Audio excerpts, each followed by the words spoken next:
tonight. RCMP investigate after numerous people are killed in separate incidents across the province. Several Indigenous artifacts are returned to Whitecap Dakota First Nation. 2 minutes, O-line, 2 minutes. And football season hits its peak as teams across the province play in important matches. This is CBC Saskatchewan News.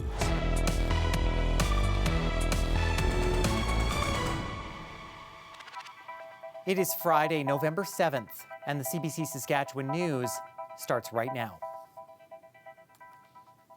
I'm Ethan Williams. Thank you for joining us. 6 people have died in separate incidents in communities across Saskatchewan this week, with 4 separate homicide investigations launched as a result. One of those incidents involved 3 people who were killed in a town northwest of Saskatoon. Chris Edwards has more in our top story. Police say that on Wednesday afternoon, they found 3 men with gunshot wounds at a rural property outside of Turtleford, about a 2-hour drive northwest of Saskatoon. RCMP say this death investigation, along with several others this week, required police resources from across Saskatchewan. Saskatchewan RCMP Major Crimes Branch has 3 major crimes teams. 2 are located in Saskatoon and 1 is located in Regina. We have 4 provincial general investigation sections and our historical case unit. We have investigators from all of those teams that are responding to the different locations across the province. Police say all 3 of the men died at the scene outside of Turtleford. On Friday morning, a suspect, a 25-year-old woman, was arrested and charged with second-degree murder for allegedly killing one of them. As for who killed the other 2 men and who made the call to police in the first place, that isn't being shared. RCMP say they can't comment on those details. What we do know is that the accused is 25-year-old Madison Patty Jimmy from Thunderchild First Nation. She's charged with killing 28-year-old Tonio Cantel, who's from Island Lake First Nation. RCMP aren't releasing the names of the other 2 victims. One is a 46-year-old man from Turtleford, and the other hasn't been identified. It takes a toll on them. It takes a toll on our teams across the province, especially when these clusters happen. We've had clusters of homicides occur. I think in 2024, we had 4 different homicide clusters occur. Our investigators are specially trained and dedicated to the job, and they get the work done each and every time. Madison Patty Jimmy made her first court appearance at a provincial court in North Battleford on Friday. Chris Edwards, CBC News, Regina. And meanwhile, RCMP are also investigating the death of a woman in a community east of Prince Albert. And as Lisa Rism reports, it's believed the incident is a domestic homicide. Snowden resident Larry McCammon says he was surprised to see police tape surrounding his neighbor's home. I feel bad for him. I feel bad for her. It's quite a shock. RCMP say they were called to the home around 1:20 p.m. November 5th for a wellness check. When officers arrived, they found 69-year-old Diane Searcy dead. And so generally speaking, in any complaint that's made to the RCMP or police agency, we don't provide the details of who phoned to make that complaint known to us. Officers secured the scene and the Saskatchewan RCMP Major Crimes Unit was called in to investigate. RCMP have now charged 68-year-old Kevin Searcy with 1 count of second-degree murder in connection to the death of his 69-year-old wife, Diane Searcy. McCammon says Kevin and Diane Searcy used to take walks together around the community, and Kevin was known for helping neighbors. He's a really kind man. He'd offer us stuff, help us move some of the stuff in the house when we moved here. I knew the old man a little bit, not very well, but just didn't think he'd do something like that, you know. I don't know, seemed like a nice guy. McCammon also says Diane Searcy was suffering from cognitive decline. She had really bad dementia. She wasn't even sure what was going on most of the time. So the last time I saw her anyway. And he had said that she had dementia. Kevin Searcy is in police custody. He's scheduled to appear in Melfort Provincial Court. Saskatchewan RCMP say the Major Crimes Unit continues to investigate. Lisa Rism, CBC News, Snowden. A pilot program that allows pharmacists to test for strep throat is expanding to 11 more provincial pharmacies. The program was originally launched back in January. There are now 22 pharmacies participating in Saskatchewan. Pharmacists can conduct one-stop strep throat tests and assess for ear infections. 24 other sites offer ear infection assessments only. The Minister of Health says he hopes the program will continue to expand across the province. This is a great opportunity to really expand what can be done in a pharmacy from a primary care sense, so that people can stay closer to home, people have quicker access. I mean, you think about being able to come to a pharmacist and get an ear infection or a strep throat assessment in 15 or 20 minutes. You know, as a young parent myself, that sounds a lot better than sitting in an emergency room. 170 pharmacists have been trained to take part in the program. Since 2012, pharmacists have been able to prescribe for minor ailments. That list has now grown to 31 conditions, including eye infections, UTIs, and shingles. The province has added 40 of the 109 acute care beds it announced back in March. They were added to Saskatoon City Hospital. But with the hospital still operating on reduced emergency room hours, the opposition says it's unclear how those new beds will be staffed. Ashwarya Duda reports. 40 new beds have been added to the general medicine unit at Saskatoon City Hospital. The health minister says 20 more will be added by spring and all 109 by the end of next year. It helps us with patient flow through the emergency room. When you're waiting for a general medicine bed and you're sitting in the emergency room department, having these new beds will allow us to flow patients better through this facility. The minister says the expansion will require about 500 new staff. So far, only a fraction of those positions have been filled. You know, over the summer, we added incentives for emergency room physicians to take on more hours in the emergency room. You know, we're always looking for options like that to increase staffing. The announcement comes amid hospital shutdowns due to a lack of staff and reduced hours. It was only open from 9 to 4 for months earlier this year, and now still it's reduced hours, but it's open from 9 to 6:30. Kind of one-time freak disruption on Sunday due to physician availability, kind of an unplanned absence at last-minute cancellation, unfortunately. Officials say the new beds will add general medicine, rehab, and high-acuity spaces, but the opposition says more beds don't mean better care if staff aren't there to keep them open. 590 closures and 390 alterations in service, so when the services that are supposed to be available at the hospital are not. And then we've also seen that as well at urban facilities such as City Hospital here, and then the Urgent Care Centre in Regina. The province is committed to $60 million over the next 2 years to expand services across Saskatoon. Officials also say 99 continuing care beds have been opened in the city. Ashwarya Duda, CBC News, Saskatoon. It is a reunion 135 years in the making. A ceremonial pipe belonging to Whitecap Dakota First Nation returned home last year. The special piece of history was celebrated at Whitecap's annual Remembrance Day service. Jeremy Warren has that story. That's all quill work, and it's all colored with different designs. Frank Royal says this ceremonial pipe had not heard the Dakota language for over a century. That was the last time anyone from Whitecap Dakota First Nation saw it. Chief Whitecap himself gave the pipe to Dr. Gerald Willoughby in 1889. The Saskatoon doctor had testified on Whitecap's behalf after the chief was charged with treason during the Riel resistance. He got off, and so to pay him back on his deathbed in 1889, he asked Gerald to come see him and gave him this pipe. And nobody knew where it went, and nobody knew where the family lived until last year. The Willoughby family returned the ceremonial pipe to the First Nation this year, and it's not the only thing returning. Whitecap also just got back a large collection of turn-of-the-century items from another Saskatchewan family. The repatriation was celebrated on Friday during Whitecap Dakota First Nation's annual Veterans Memorial Service. Among those honored was Roberta Baer's grandfather, George Badger, who died while a prisoner of war. She says repatriation helps the next generation connect with their roots. These are the tools that we need in our community to not just honor, but for our children to understand and learn about what helped our people. Why are we still here?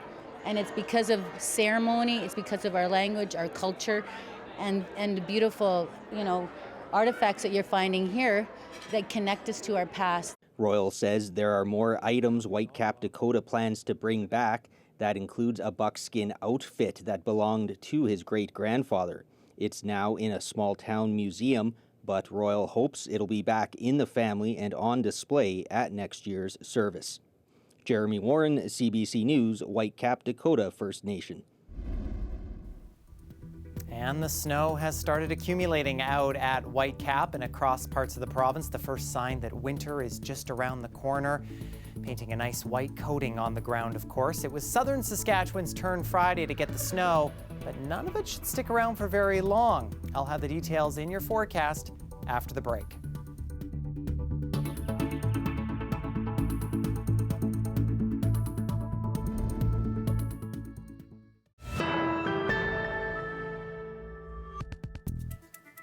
Welcome back. The game plans have been finalized. The stands are being cleared of snow, and the final preparations are nearly complete for Saturday night's Western final as the BC Lions come to town.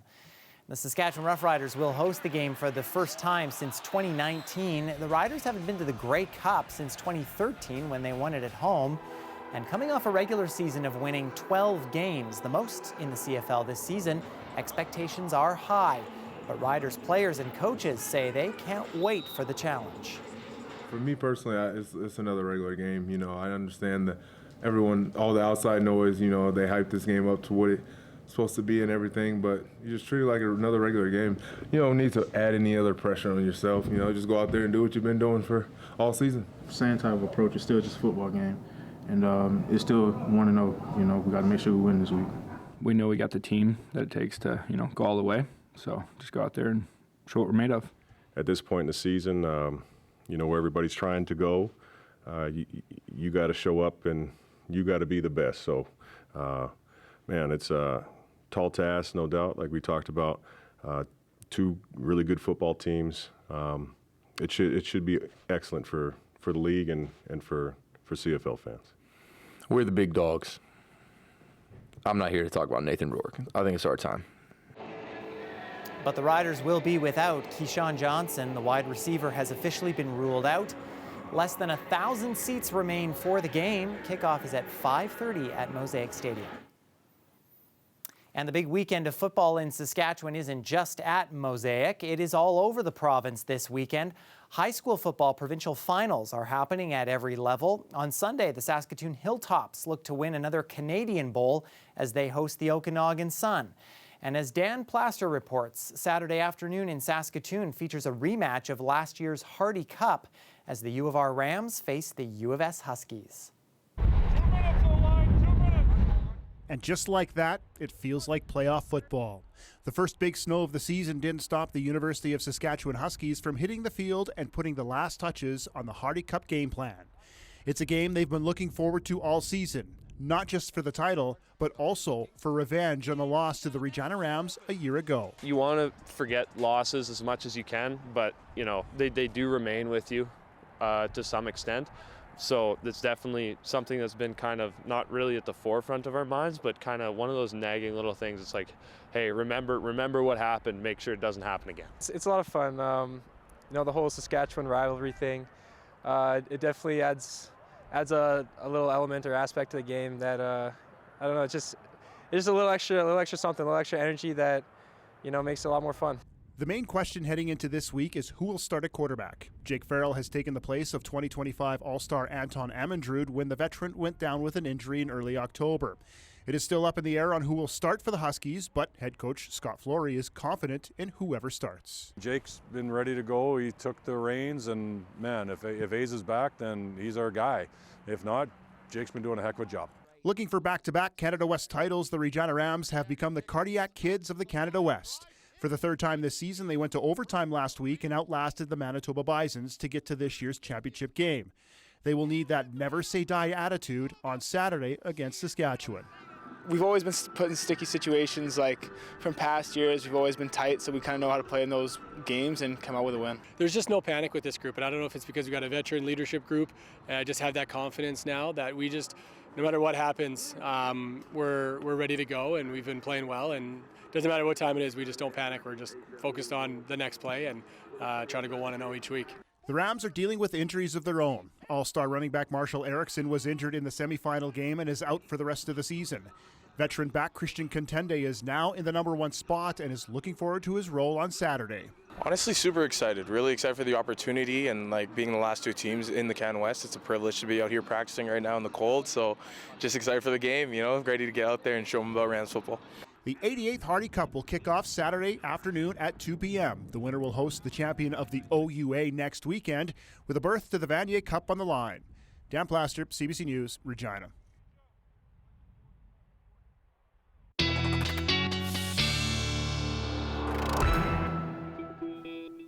Well, the big question, the only question really remaining now is what is our weather going to be like for the games this weekend, including the Rider game at Mosaic Stadium. Well, we know it's probably going to involve some snow. We'll take a look at the radar and satellite and show you exactly where we've been seeing that falling in the province. That low-pressure system bringing that band of snow in between Regina and Swift Current through the afternoon Friday. And that has played a lot of havoc with temperatures once again, getting really warm in that southwest corner as we continue to see those temperatures hit double digits above the freezing mark. But then Regina, after we spent Thursday in the double digits, we're back down. We made it only to freezing for Friday, while the rest of the province continues to languish in those minus temperatures. The system is not completely over yet. I think as we get toward midnight into Saturday, we'll see that continue to move eastward through south central and southeastern Saskatchewan, but it should begin dissipating. That snow should begin dissipating as we go through the overnight hours as that whole system drops into the States. For Saturday, we will get some clearing in eastern sections, but still a little bit of cloud cover hanging on in western areas with the possibility of maybe a few flurries here and there. High pressure is going to try its best to clear us out for Sunday, but that cloud cover looks to be pretty sticky until we get into early next week. Northern Saskatchewan, you'll see another system start to move through, bringing maybe some rain or snow as we get into early Monday. So for southern Saskatchewan, this is kind of looking from the supper hour Friday onward to early Sunday morning. We're looking at maybe 2 to 5 centimeters, sort of with the rest of the system moving through. Again, much of that now going to be falling in south central and southeastern areas as that system begins to shift eastward. Up in northern Saskatchewan, it's maybe a centimeter or two expected. I think most of that next system is looking to fall as rain, so it could be in the range of maybe 5 to 10 millimeters as we get later into Monday, especially for far northern sections. It looks like where that system is kind of going to be centered over. High pressure moving in, though, it does mean that for Saturday at least, we're not looking for winds to be picking up all that much. It's Sunday when that next low starts rolling through the north that we'll start to see those gusts increase, especially in western sections of the province. The jet stream telling us that it's likely going to be a cold day with that high pressure in place on Saturday. But watch how the jet stream pattern changes as we get into early next week. A big ridge developing over Alberta, which is going to start to move our way. Much colder weather out east. Even some oranges starting to show up there. So that means temperatures will jump well above freezing and well above seasonal into the beginning of next week as we see some sunshine. Likely going to see some wind, though, here and there. But for the weekend, a chilly one, especially for the Rider game Saturday.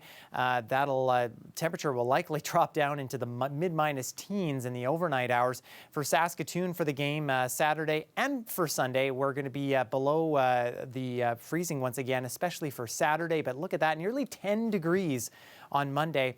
Then conditions start dropping down a little bit closer to seasonal as we get into the rest of the week. But our overnight lows continue to be well above seasonal for this time of year, even as we have the possibility of a little bit of some snow on Friday.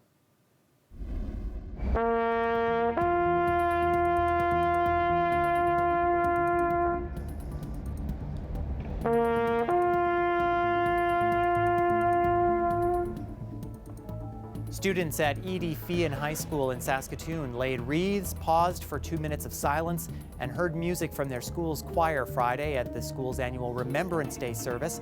Similar ceremonies will take place in communities across Saskatchewan in the coming days. After the break, we'll take you to a special remembrance ceremony in Regina honoring Indigenous veterans. Stay with us.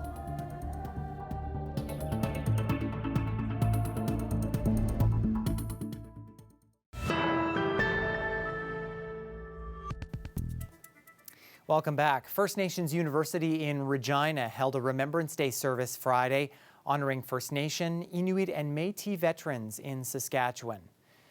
Veterans, police officers and students gathered to pay their respects to Indigenous veterans who weren't honored for their sacrifices when returning home from war.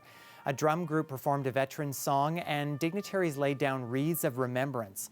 One man says it's nice to see First Nations veterans get the recognition they deserved. It's not really about me. I'm doing this to honor my grandfather and honor the other Native veterans that didn't come home and the ones that came home but like they're broken, and I just find it an honor that I still get to be here and kind of like participate in ceremonies, band entries and stuff. Tanner is from Wewesi-Capo in Manitoba. He was with 15 Wing Moose Jaw for 6 years and says he joined the Canadian Armed Forces to follow in his grandfather's footsteps.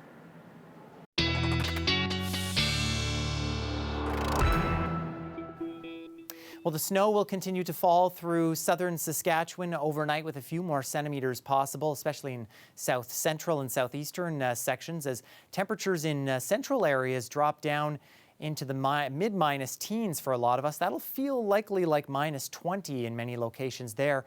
For northern Saskatchewan, cloud cover sticks around for the night, but high pressure begins to move in for Saturday, clearing things out. And temperatures will be in between about minus 5 and minus 10 for a lot of locations there. For the southern half of the province, we are starting the day still with a little bit of cloud cover, maybe some lingering flurries along the Alberta border. That should clear out for eastern sections by the noon hour, and then as we head to around 4 o'clock and for game time in Saskatoon, chilly minus 7 is what we are expecting there, while the rest of us will see clearing skies. For Regina, for the Rider game against BC, well, kickoff, of course, at 5:30, and we are looking for a temperature at about minus 8. The good news is, looks like the skies will continue to clear to mostly sunny conditions. Of course, the sun's going down not too long after that, but the moisture should stay away. Not much wind, but just a little bit of wind going to make it feel like minus 14 at kickoff. Likely by the end of the game, we'll be closer to that minus 10 to minus 15 range. So going to want to bundle up if you're going to that game, but thankfully, no snow in store. And that is our news for this Friday. For more news anytime, you can always head to our website or our YouTube channel or download the CBC News app on your smartphone or tablet. Thanks for watching. Have a great weekend. Go Riders!